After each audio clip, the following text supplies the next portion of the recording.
উসমান ভাই সম্পর্কে যেহেতু ছিলাম সেজন্য বলছি যে ওনার নিজে শ্বাস নিতে পাচ্ছেন এবং রক্ত দেওয়া হচ্ছে, সেক্ষেত্রে এটা পজিটিভ। অর্থাৎ আমরা আশাবাদী যে শরীফ ওসমান হাদী ভাই আমাদের মাঝে ফিরে আসবেন এবং যে অবস্থা ছিল পূর্বে তার চেয়ে এখন অবস্থা ভালো, এবং তিনি ব্লাড নিচ্ছেন এবং নিজেই শ্বাস প্রশ্বাস নিতে পারছেন, যেটা আমরা ইতিবাচক ভাবে দেখছি। এবং আমরা মনে করছি যে যথাযথ চিকিৎসা পেলে এবং সরকারের পৃষ্ঠপোষকতায় যদি প্রয়োজন হয় বাহিরে চিকিৎসা দেওয়ার, সেটা যেন খুব দ্রুত সময়ের ভিতর করা হয় এবং এর মাধ্যমে আমরা জুলাইয়ের সেই হাদিকে ফিরে পাবো।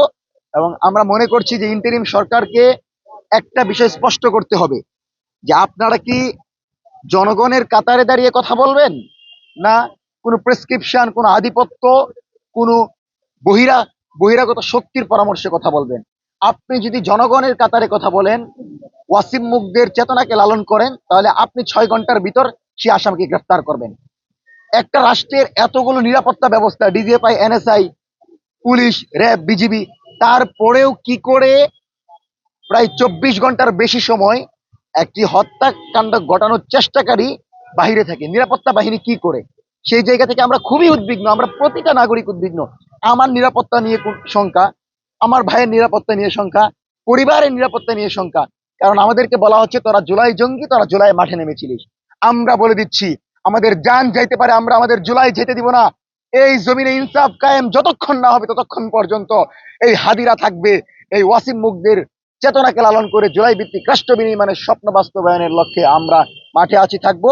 আপনাদেরকে দাওয়াত দিয়ে দিচ্ছি উপর আক্রমণ হওয়া, আবু সাইদ ওয়াসিম মুগদের উপর আক্রমণ হওয়া।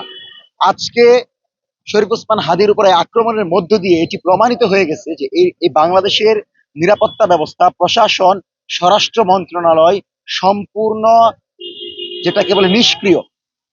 আপনি যে শরীফ ওসমান হাদি পুরো বাংলাদেশকে প্রেজেন্ট করছে, জুলাইকে প্রেজেন্ট করছে, স্বাধীনতা সার্বভৌমত্বের প্রশ্নে কোনো আপোষ করছে না, প্রিয় বাংলাদেশের জন্য লড়াইয়ের ঘোষণা দিচ্ছে, সেই হাদির উপর আক্রমণ হয়েছে অথচ গোয়েন্দা সংস্থা অবগত না, ডিজিএফআই জানে না, এনএসআই জানে না। তার মানে এই রাষ্ট্র ব্যবস্থা কারা পরিচালনা করছে? যে ইন্টেরিম আমার রক্তের উপর দিয়ে, আবু সাইদ ওয়াসিম মুগদের রক্তের উপর দিয়ে বসেছে, তাদের দায়িত্ব হচ্ছে জুলাইকে রক্ষা করার জন্য জুলাইয়ের প্রতিটি নেতাকে নিরাপত্তা দেয়া। সেই ইন্টেরিম নিরাপত্তা দিতে ব্যর্থ হয়েছে। আপনি ভাবতে পারেন আজকে ওনার পরিবারের কাছে যখন দেখা করি বোনটা অঝরে কান্না করছে, কারণ এই হাদি তো সেই হাদি যিনি ঘোষণা দিয়েছেন যে বাংলাদেশে চাঁদাবাজদের কোনো আস্তানা হবে না। এ তো সেই হাদি যে বলেছিল যে আমি যদি সংসদে যাই দুর্নীতিবাজ চাঁদাবাজের এমপিদের জান বের করে ফেলবো। তো এই ঘোষণার পর যাদের অন্তরে জ্বালা উঠেছে তারা হচ্ছে আওয়ামী লীগ।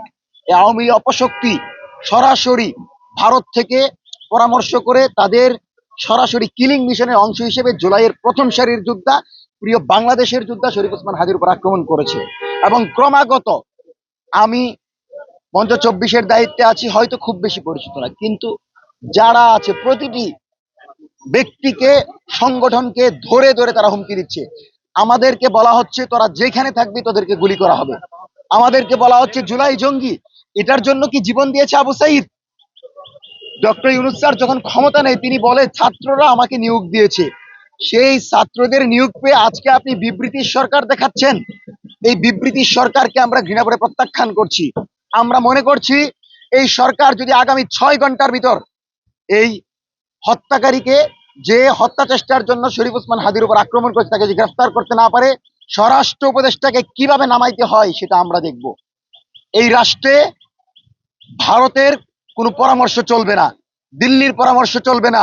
আমার কামার কুমার জেলে চাষা জুলাইয়ের অংশীজন প্রত্যেকের পরামর্শের ভিত্তিতে স্বাধীন সার্বভৌম বাংলাদেশ বিনির্মাণের স্বপ্ন যে শরীফ ওসমান হাদি দেখেছিল, সেই স্বপ্ন বাস্তবায়নে আমরা আজকে থেকে ঐক্যবদ্ধ হয়ে যাচ্ছি।